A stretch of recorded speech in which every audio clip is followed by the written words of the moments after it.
Ladies and gentlemen, if you're a champion, you still almost maybe the best.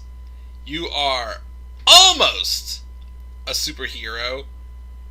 And no matter what, this is Monday Night Raw at its finest. Guys, how y'all doing tonight? This is the Club of the Man, 1993.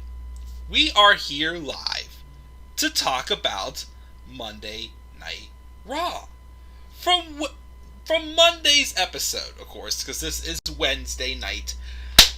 We're going to rip this show apart. Left and right. I got the inkling a few weeks ago, nothing was going to change. Nothing was going to change once the crowds came back. Yes, we brought in the John Cenas, the Goldbergs, we've had Nikki A.S.H. now become Raw Women's Champion. We've had Karrion Kross get called up. We've brought back Keith Lee, which could be short-lived, who the heck knows. We've done some things when the crowds came back. But again, nothing has changed. Just like card is subject to change. As Paul Heyman said, back when he was supposed to have a match with Adam Pearce on SmackDown to build for Royal Rumble. Remember, card is subject to change. And guess what? On Monday Night Raw, nothing is going to change. Nothing. You have Super Nikki over here as the champion saying, I almost beat you. Well, damn it, you should be beating her because you're the champion. If you can't beat him, you can't be the champion. Cutting all these cliche, fight for your dreams, which we'll get into that, that scenario in a bit. We got Lily, the Vince's prize character on Raw, Lily, a doll, talking about Lilly-Loution, which just looks absolutely awful. We got that. We have now matches where the champions, when they fight in non-title matches, they're called Champions Contenders matches. Even when you already have a match announced for SummerSlam and two of the people are in it, Nikki A.S.H. and Charlotte Flair. Woo! I am the best! I am the best! Oh, God. Oh, my gosh. This show sucks. This show sucks. And hats off to Kansas City for being, a great crowd, being loud, and, trying to have fun the best they could. But this show still sucks. Nothing matters. Nothing is memorable. Characters are not being built. Stories are not being progressed. You have your champions losing all the time if it's not a freaking title match. And you're not building stars. Just the same old crap. Monday Night Raw is just a horrible wrestling show. And it's a shame. Because you got Bobby Lashley as your world champion. You got Nikki Cross, who has had a past of some great moments, especially as, Twisted Sister Nikki Cross. Now she's a superhero going, hey, I'm a champion, but I'm almost beating the best in the business today. Then why are you the champion if you can't beat them? Does any of this make any freaking sense? How much more senile? Again, I've said this for years now. How much worse can it get? How much worse can Vince make this show even worse? When you think you've hit the lowest of lows, They always seem to have it. Let's actually have a little bit of a laugh. Let's ask, the world's biggest question still right now. How much fish could Bobby Fish fry if Bobby Fish could fry fish? How much fish could Bobby Fish fry if Bobby Fish could fry fish? How much fish could Bobby Fish fry if Bobby Fish could fry fish? How much fish could Bobby Fish fry if Bobby Fish could fry fish? How much fish could Bobby Fish fry if Bobby Fish could fry fish?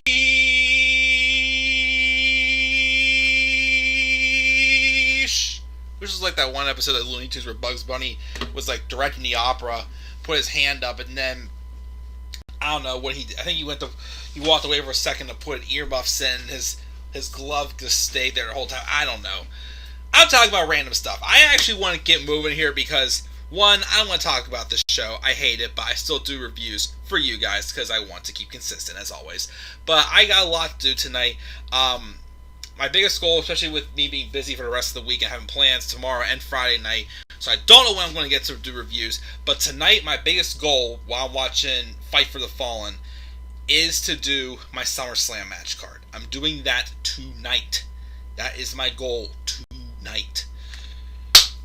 Let's talk about this show, guys. Let's check the live chat first. And we've got Tyler. He gave it a C-. This brand is a joke. He made a gif on Twitter of that doll. And changes all the time. Vince needs to retire. Raw, this sucks. And he actually changed his grade to a D-. Okay. Let's roll. And let's talk about the show and get through it quickly. And with the least amount of pain as possible. Let's talk. This show opened up with the new Raw Women's Champion, Nikki A.S.H. or Nikki A.S.H. Almost a superhero. She's almost there. She's almost there. Yet she's champion. She's almost there, yet she is a champion. She comes out and basically does the typical, we're all superheroes. You can fight for what you want and you'll get to what you want, basically. And let me just put it this way. There have been some emotional speeches that obviously are among those lines. Daniel Bryan's return in 2018. Any of Johnny Gargano's promos when he was a babyface of him, saying how he got back and whatnot. Edge when he returned. They're heartfelt.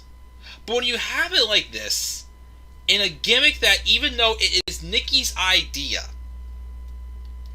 you still know Vince has some type of an influence on this. This is Nikki Cross, again, just stooping down to Vince McMahon's level, basically. And it's just like when you have someone like Baron Corbin, who's a cheap heat heel. He has the white heat. This is basically just a cheap, the basic, we'll, just have them go out there and just say, fight for your dreams, you can do whatever you can, speech. And that's what everyone does. It doesn't feel as, emotional. And yes, Nikki Cross, again, has always deserved to be champion. But this, when she's been a joke for how long? Yeah, she does a diving cross body onto Charlotte Flair and wins the title and cash in Money in the Bank. No. So she does the typical, fight for your dreams stuff. Then out came Charlotte Flair going, Nikki is being champion is a disgrace, and then she then calls Rhea Ripley a spoiled teenager last week about basically covering up for why she lost. But her typical, I am the best. You guys are going to respect me. The typical, stand still like a statue promos that Charlotte will what she the other notice again when Charlotte cuts a promo where she goes, okay, I'm the best, and I don't know why you are not thinking I am. This typical stuff. Just relax, Charlotte, relax. Anyways, and then Rhea Ripley comes out and mocks Charlotte, And then basically they're arguing over who gets to have the rematch, who gets to have their title match for the Raw Women's Championship. Charlotte says she's entitled because Nikki would not have won if it wasn't for Rhea Ripley last week, but Rhea Ripley would have never even beaten her. But Rhea's like, well, you were just afraid I would beat you, typical stuff. And then out comes Sonya Deville and Adam Pearce. And Charlotte was the main one, of course, trying to, make her case to get a match. Wasn't a few months ago Sonya Deville was the one who was basically all team Charlotte? She basically just handed Charlotte an opportunity when she had recently lost, when she recently gotten suspended, and act like they even happened, make it pointless. Why all of a sudden now is Sonya Deville playing, fair game all of a sudden now, and not just, signing with Charlotte? I don't know.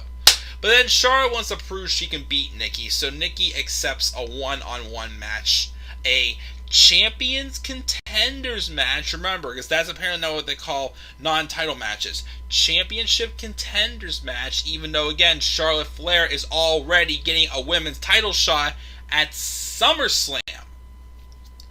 So that match was made for the main event. Charlotte Flair and Nikki A.S.H.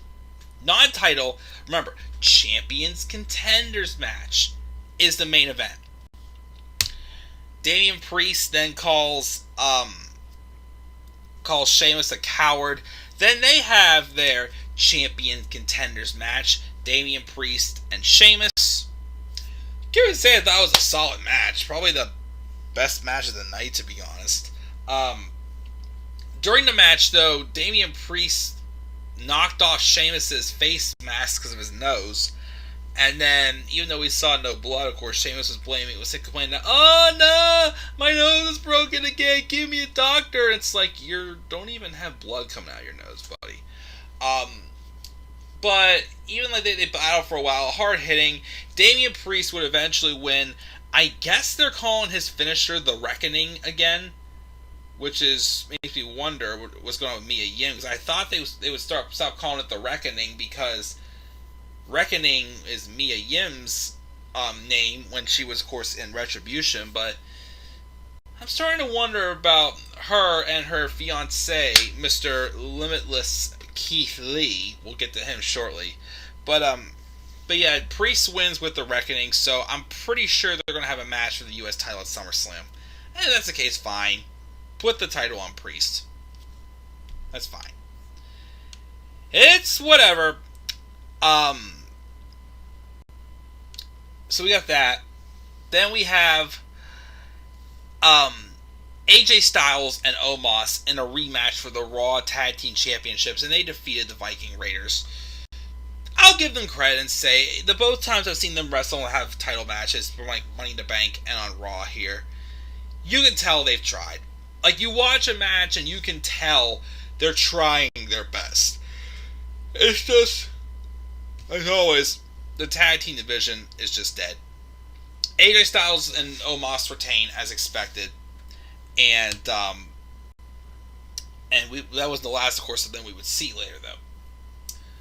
We didn't get a recap of Drew McIntyre's vicious attack last week on Shanky, I think it was, of Jinder Mahal's goons. So Jinder comes out with Veer and his personal attorney, who will sue Drew McIntyre if he doesn't apologize for what he did to Shanky. McIntyre refuses and gets the fans to chant that he is going to kill Mahal, even though the match ended up being Veer versus Drew McIntyre. Who on earth, even though, here's the thing. I'm not going to lie. A part of me was a little bit impressed with Veer, with his in-ring ability. I was surprised at how quick and agile he was. I'm like, I'm not going to say this guy sucks, but he's got something. But the $1 million question still is this. Who in God's name wanted to pay to see Drew McIntyre take on Veer? I mean, I shouldn't be saying anything when, one, I just said I was actually impressed with Veer's agility. I also, because I was the one who said, just have Drew feud with Jinder Mahal to keep him away from the title picture. Yet, it brought out the birth, the origin story of Drew's sword, which is now a child's play toy because that was made from the tooth of the Loch Ness Monster. But the match went on with McIntyre and Veer, and then the match ended whenever Jinder handed Veer a chair, and then McIntyre would then go do a Claymore kick, hitting the chair, pushing it into Veer, and that causes a DQ. Okay, whatever. Afterwards, though, as Jinder and Veer escape, Jinder's attorney, whatever his name was still there after the match, and I'm like, oh boy, here we go. So Drew takes the attorney. I'm thinking, oh, he's gonna take that chair and start walloping the hell out of that attorney with the chairs like he did to Shanky last week. 34 chair shots apparently he gave Shanky last week. I'm thinking, okay, it's like when CM Punk feud with Paul Heyman. You know, Punk beat the crap out of a doctor with a kendo stick. He also beat the crap out of Paul Heyman with a kendo stick. It's like, why not give an attorney some chair shots? Nope, just a Claymore kick. He went from taking out Shanky with 34 chair shots to just one Claymore kick on an attorney. Yay. That's just amazing. We didn't have a match with a non-title match. I'm sorry, a championship contenders match between the women's tag team champions Natalya and Tamina and Eva Marie and Doudrop. Doudrop. I'm sure that's how Vince loves to say her name too. Doudrop. And we had, well, first off, apparently Natalya may have for real been injured, which is not good.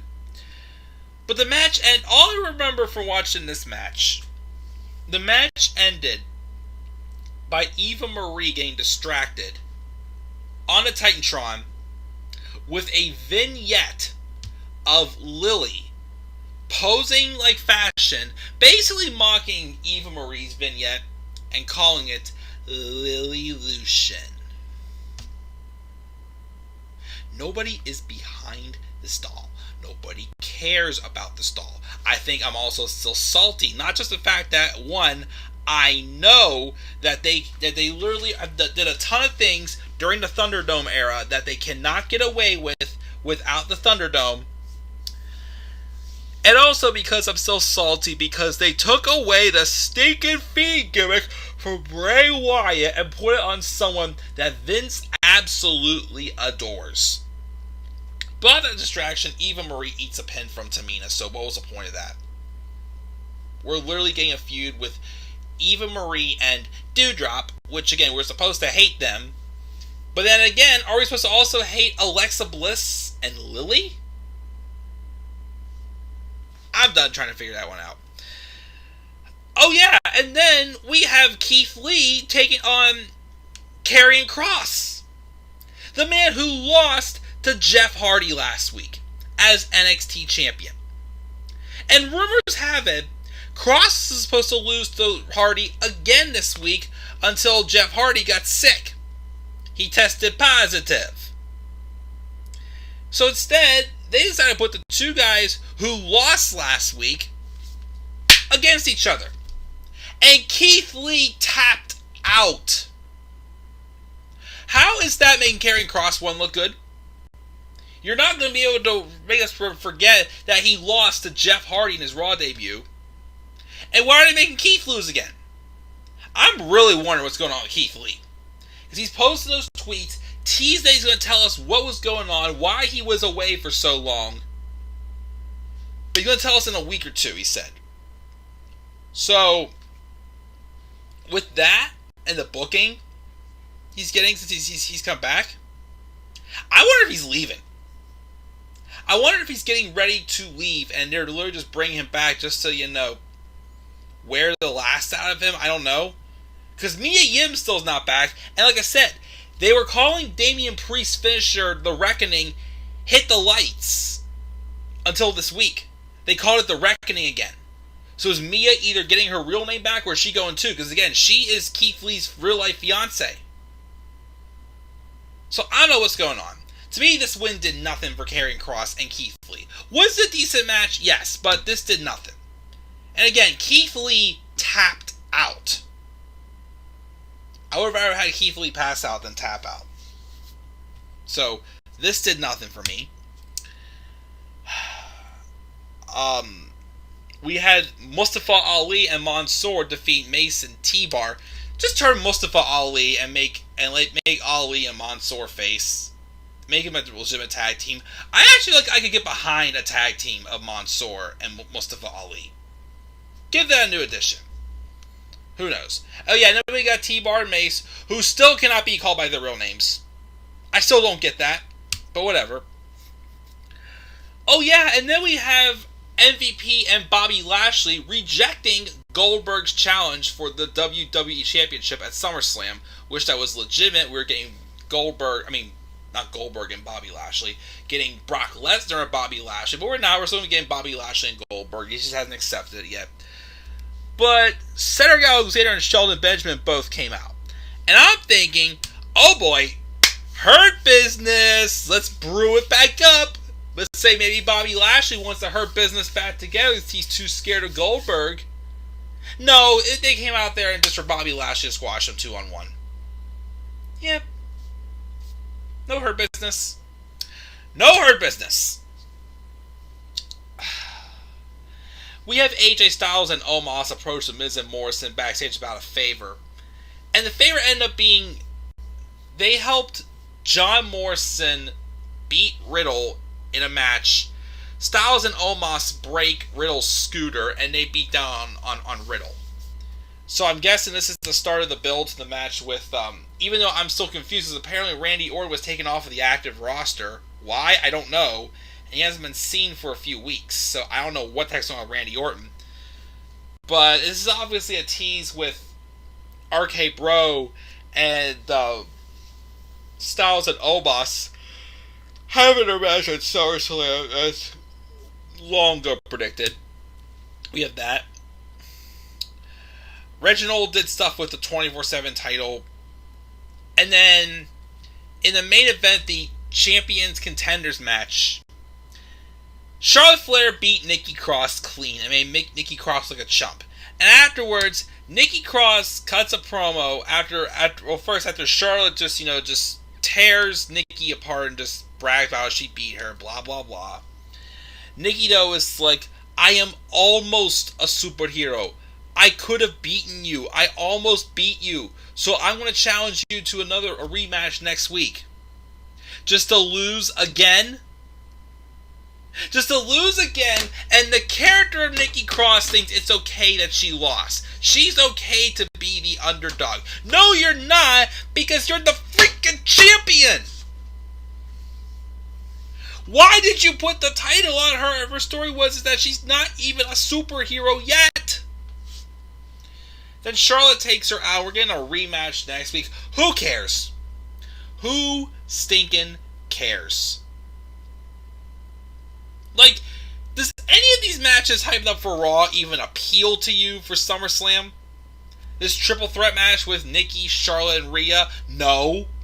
This Goldberg and Lashley match? Okay, it's going to be whatever. We're getting Jinder Mahal and Drew McIntyre, which we're probably going to get at SummerSlam, which, whatever, but it should just be on Raw, not at SummerSlam, but we're probably going to get it at SummerSlam.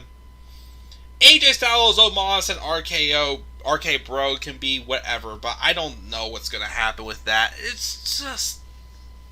ugh. I don't know, guys.